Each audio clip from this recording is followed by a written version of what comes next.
we're going to install a radio into the Suzuki mini truck. It's an AM only radio. That's not going to do.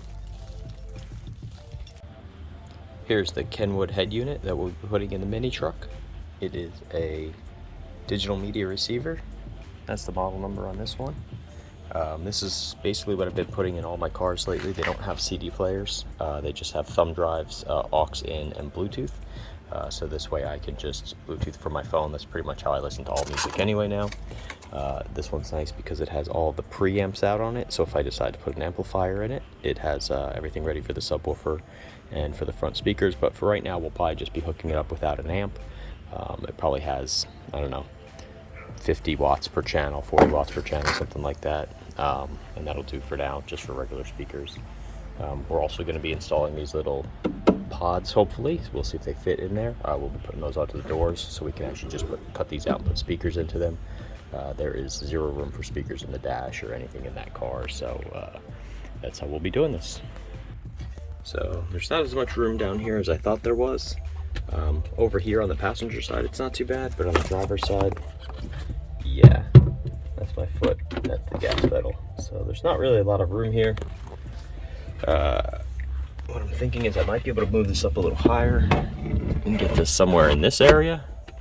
Cuts out some of the leg room, but the biggest question is, can I open the window if I put this here? My guess is no, but let's find out. If not, we're just gonna have to figure out a custom solution for these speakers and put them somewhere, maybe up onto the dash somewhere, into the A-pillar area, or if I have to, I can make something that'll sit behind the seats. There's a little bit of a rail up here I can probably attach something to right there. Let's see what we're gonna do. So here is our old AM radio. We're gonna get this out of here. Gonna have to figure out how it all comes out. Shouldn't be too hard though. Probably is just pressed in place. And get some tools and we'll get that out of there.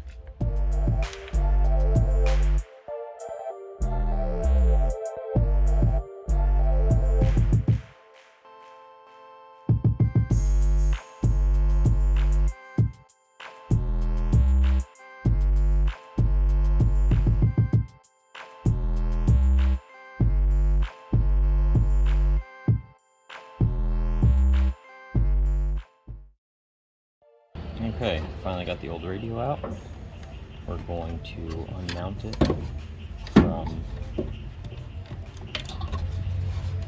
from the bezel, and then we'll get the new Kenwood mounted in there.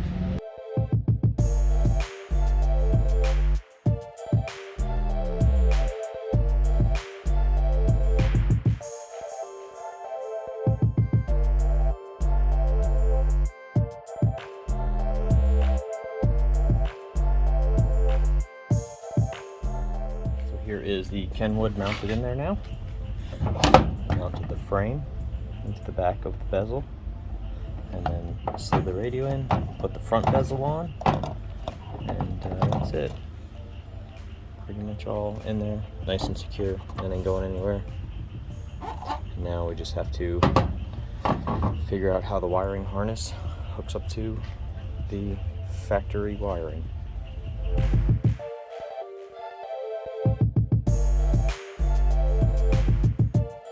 Okay, so coming out of the car onto the radio is just two wires.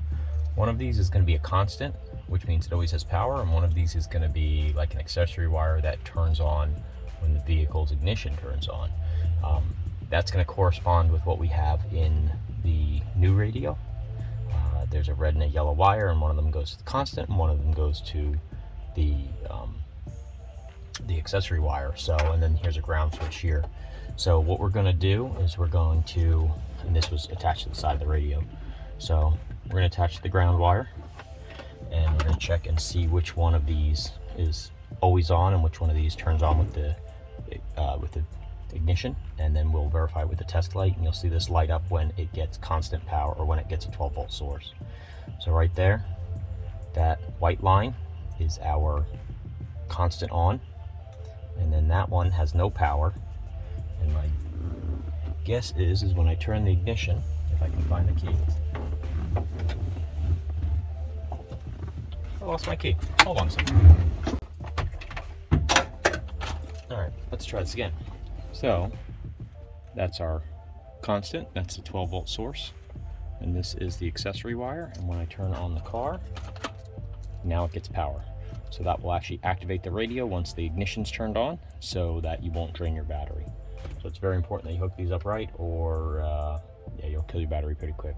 The radio will always have power. So let's make a little adapter to go from this, or we may just depin this. I'm not really sure which one I want to do. And then once we do that, we'll have a adapter to hook up the new radio. Okay, so I grabbed a temporary speaker that I had in my bin of miscellaneous parts, and we're going to just use this to test out the system. We figured out that the yellow goes to the constant on the battery, the red is the accessory wire, and the black is the ground, obviously. And then we'll figure out the speaker connections up there. And then over here, we know that again, the white is the power and the black and white is the accessory. So we're going to cut this off here. We're going to add a little butt adapter here, and then we're going to add a butt adapter onto the back of the radio as well. Now the way I'm going to attach these butt adapters is there's a male and a female side to each one of these.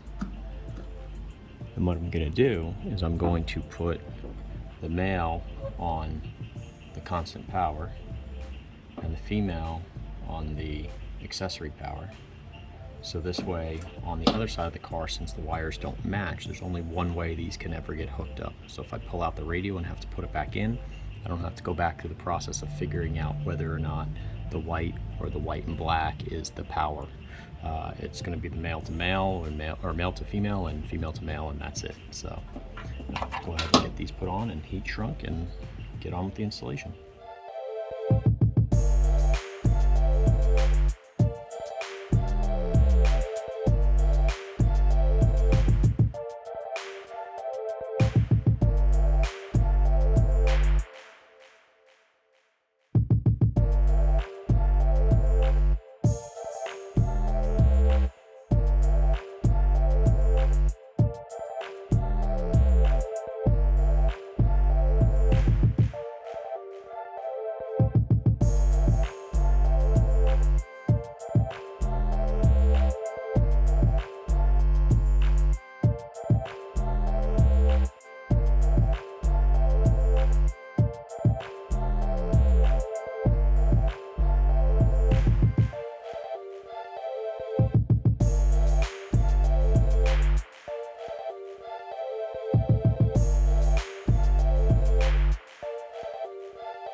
Okay, so we have this temporarily hooked up. We're going to make sure I didn't do anything wrong with the wiring. Let's turn it on and see what happened.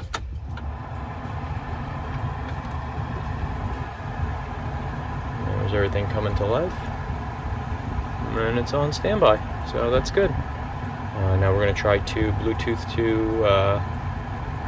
my tablet and see if I can get it to play some tunes. Okay, so let me turn on my Bluetooth on my tablet and we're going to try to connect to it. Let's see if we can put it into pairing mode.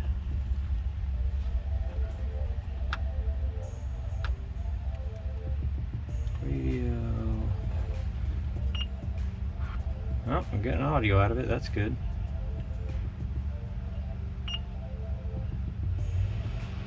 We don't want iPod Bluetooth, we don't want Spotify. We want Bluetooth audio.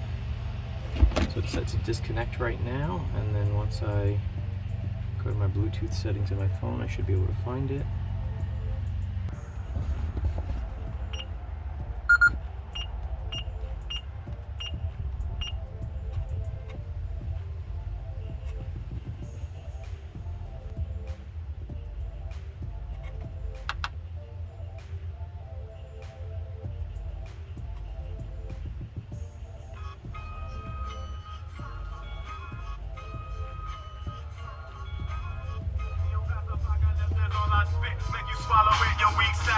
So, sounds terrible, but playing music. So I'm going to run the rest of the audio cables back here to connect the speakers to each side, and then we will also connect the subwoofer RCA line. I have no idea where I'm going to cram a subwoofer in this thing, but I'm going to get it in here somewhere.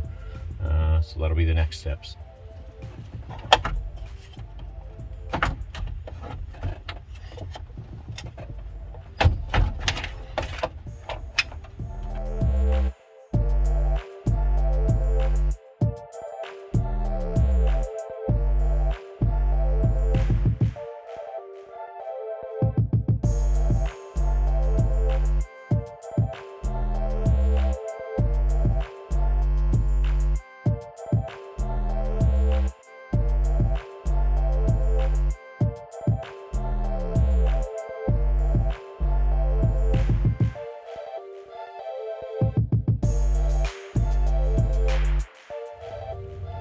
Okay, so here is where we're at. We have the made up ends for the speakers. We're going to connect those to here and run the left and right lines. I don't know what we're going to use for speakers yet, so we're just going to put them somewhere convenient for now. Probably just tuck them up underneath the dash. I might hook it up to that one speaker I was just using earlier, but we'll figure that out. And then I have the single RCA subwoofer line. The reason that you want RCA for the subwoofer is that it's going to put out a line level, so it's not really putting out an amplified signal. It's just a low voltage power source, so when it gets to the amplifier, it's not being overpowered into the amp. The amp just is looking for, you know, the actual audio, and then it's going to amplify the signal as it needs to. So we're going to use an RCA line, and we're going to plug that into the subwoofer line and just leave that in the back until I figure out how we're going to mount the subwoofer in here. We're going to be pretty friggin' creative with that one. And then once we figure out what we're going to do as far as installing the speakers, whether they're going to end up on the dash or into the doors, we'll get these speaker lines run over to the actual speakers. So in the meantime, let's get this all put back together and buttoned up and assembled back into the dashboard here.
So here's the door panel out of the car.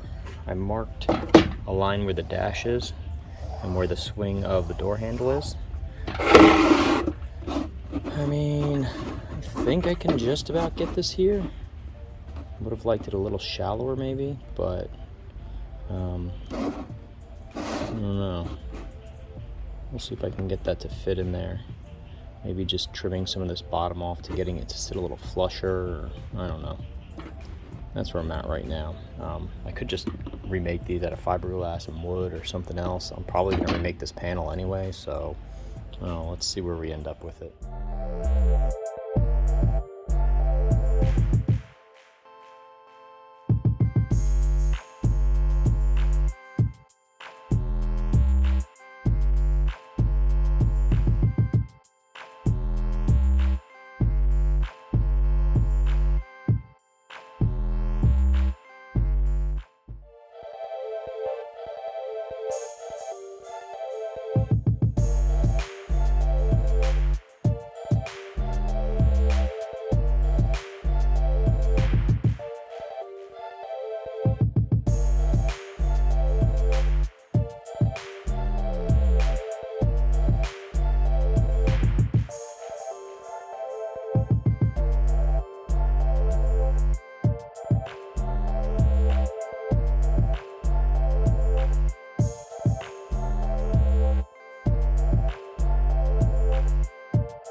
Okay, so here's the door panels, all back in the car. Now these aren't going to be the final door panels. I'm just using this to get some music for right now. They're going to be on my knee, I'm pretty sure. But let's get in and see how it fits.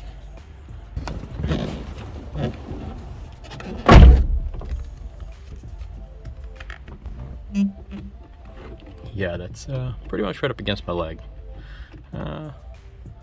But I guess the important thing is does the radio work?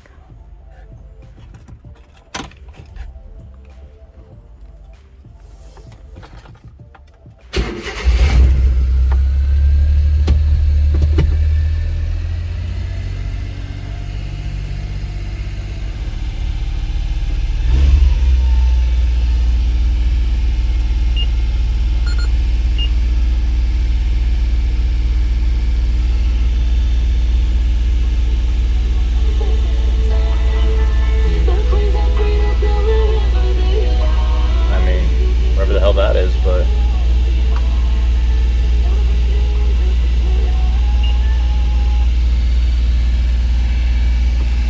alright. So after living with those speaker pods for about a week or so, I realized they're terrible. They're way too big for the car, they stick too far into the cab, and they collide with my knee basically all the time. So I'm gonna replace those. I found a 1-inch plastic ring on Amazon that's made for basically the same purpose. It just doesn't angle the speakers up. This is okay, it's not really going to make a perceivable audio difference, so I'm going to put those in as I redo the upholstery on the door cards. The next video is going to be installing an LED light bar onto the cargo bar. And then the video after that will be working on the upholstery. Please like, comment, and subscribe, and we'll see you the next time.